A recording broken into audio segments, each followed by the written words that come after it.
Hi everybody, welcome to Let's Improve. If you are preparing for WBJE or JEE exam, this video is for you. দেখো তোমাদের April সেশনে না সাধারণত জেই আছে and WBJE dates এখন আসেনি, কিন্তু নর্মালি আমরা এপ্রিলে ধরে চলতে পারি। তাহলে আমাদের হাতে মোটামুটি 3 মাস সময় রয়েছে।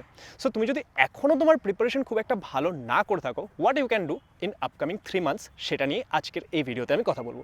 তোমাদেরকে মেইনলি আমি 3টে ইম্পর্টেন্ট স্টেপস এখানে বলবো যেগুলো তোমাদেরকে ফলো করতে হবে if you want to crack JEE or WBJE in this year.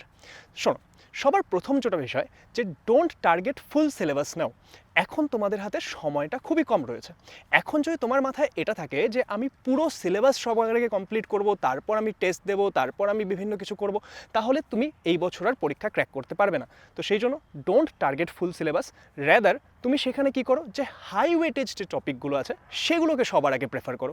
So this will be your first strategy. You will be attempting the high weightage topics of different subject at very first.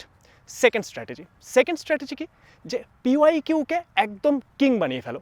দেখো তোমরা এখন যখন practice করবে, প্র্যাকটিসের জন্য তোমরা last 5 to 10 ইয়ার্সের previous year questions নিয়ে নাও, অ্যান্ড সেই প্রিভিয়াস ইয়ার কোয়েশ্চেনগুলো কীভাবে আসছে, তোমাদের কী টাইপের কোয়েশ্চেন আসছে, সেগুলো সবার আগে তোমরা কী করো, সেগুলো সবার আগে তোমরা প্র্যাকটিস করো। তুমি যদি 5 to 10 ইয়ার্সের প্রিভিয়াস ইয়ার কোয়েশ্চেন্স নিচ্ছ, তুমি জেই WBJE মিলে প্রচুর কোয়েশ্চেন্স পেয়ে যাবে, এবং সেগুলো যদি তুমি প্রপারলি সলভ করো, তুমি যদি কীভাবে সেগুলো সলভ করতে হচ্ছে সেগুলো বুঝে যাও, তাহলে দেখবে যে কোনো রকমেরই কোয়েশ্চেন আসুক না কেন তোমার কাছে কিন্তু সেটা কাইন্ড অফ ইজি হয়ে যাবে। তাহলে এটা হলো সেকেন্ড জিনিস যে পিওয়াইকিউকে আমাদেরকে একদম কিং বানিয়ে ফেলতে হবে। এবার থার্ড যেটা নিয়ে তোমাকে সব থেকে বেশি ইম্পর্টেন্ট সেটা হচ্ছে টেস্ট দেওয়া স্টার্ট করো। দেখো অনেকেই কী করে যে পড়াশোনা করছে, তারা প্র্যাকটিস করছে, but they don't give test. So if you will not write mock test, it will not benefit you. তোমাকে কী করতে হবে, তোমাকে মক টেস্ট লিখতে হবে। তুমি ধরো তোমার কিছুটা সিলেবাস হয়েছে, কারণ এখন আমরা ফুল সিলেবাস টার্গেটও করছি না, যেইটুকু তোমার হয়েছে, তোমার 2টো চ্যাপ্টার হয়েছে, সেই 2টো চ্যাপ্টারের টেস্ট দাও। তোমার 5টে চ্যাপ্টার হয়েছে, 5টে চ্যাপ্টারের টেস্ট দাও।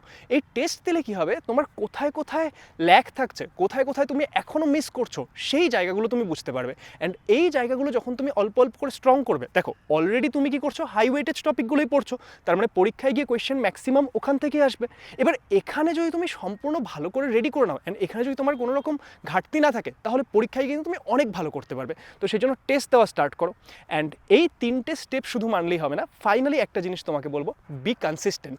এখন তোমার কাছে কিন্তু খুবই কম সময় রয়েছে, এই সময়টাকে যদি তুমি এফেক্টিভলি কাজে না লাগাও তাহলে কিন্তু হবে না। তুমি একটা ডেইলি প্ল্যানার বানাও যে আমি রোজ এই জিনিসগুলো পড়বো, রোজ আমি এই টাইমে ফিজিক্স করবো, এই টাইমে কেমিস্ট্রি করবো, এই টাইমে ম্যাথস করবো। তুমি যদি এইভাবে ডেইলি প্ল্যানার বানিয়ে চলো, then you will do a good in JEE or WBJE exam.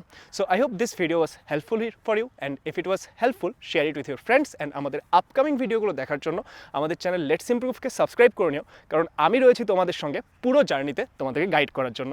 All the best.